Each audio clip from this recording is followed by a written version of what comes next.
très attendu dans la course des présidentielles de 2021. Votre parti, le Mouvement populaire de libération, comme vous avez pu le constater, ne sera pas de la course, et ceci pour la simple raison qu'en dépit de tous nos efforts, nous n'avons pas pu réunir toutes les conditions nécessaires afin de provoquer l'alternance que nous avons appelée de tous nos voeux.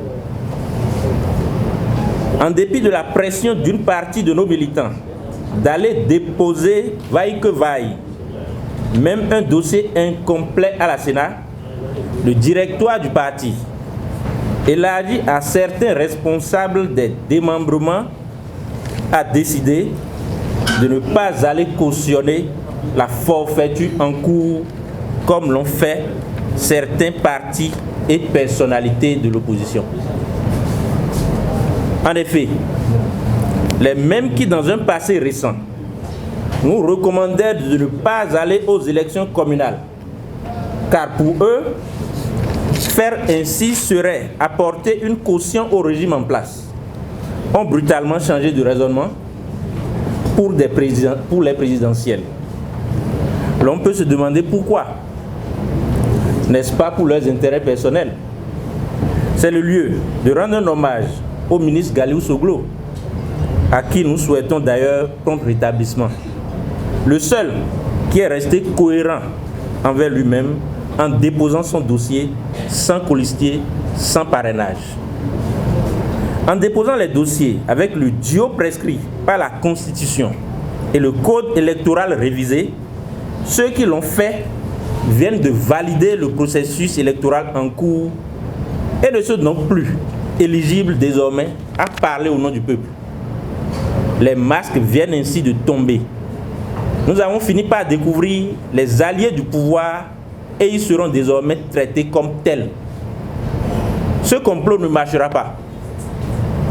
Le peuple a compris que c'est le voleur qui criait au voleur. Le Mouvement populaire de libération n'est pas un parti de compromission. Nous constatons ainsi que le MPL est le seul parti de l'opposition encore en harmonie avec les profondes aspirations du peuple en lutte pour sa liberté. Nous appelons ainsi tout le peuple béninois en général, les jeunes et les femmes en particulier, à dire non à l'imposture, non à la manipulation, non au pouvoir et ses alliés démasqués, et venir pour qu'ensemble, nous menions le juste combat, celui de notre avenir.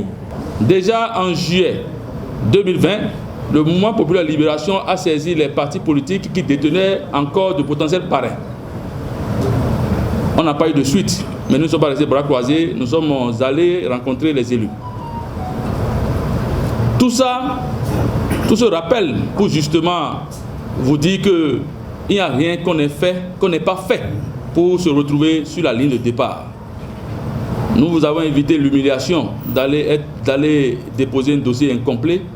Sinon, le jour même du dépôt des dossiers, nous étions avec les quelques élus qui voulaient nous soutenir dans cette logique, dans la sauvegarde de notre démocratie. Nous avons décidé de ne pas déposer notre dossier pour ne pas donner caution comme la déclaration liminaire l'a clairement signifié, pour ne pas donner caution au processus. Le Mouvement populaire de libération reste le Mouvement populaire de libération.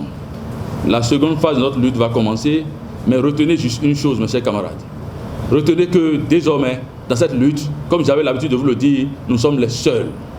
Nous sommes les seuls parce que aujourd'hui, le pouvoir et ses alliés sont démasqués. Aujourd'hui, le pouvoir et ses alliés on les voit désormais de façon très claire. Sinon, comment comprendre que dans un contexte aussi difficile, que des gens réussissent à aller déposer des dossiers en duo et ainsi acceptent une partie de la loi et refusent l'autre partie de la loi. Ils sont désormais des ennemis de notre lutte.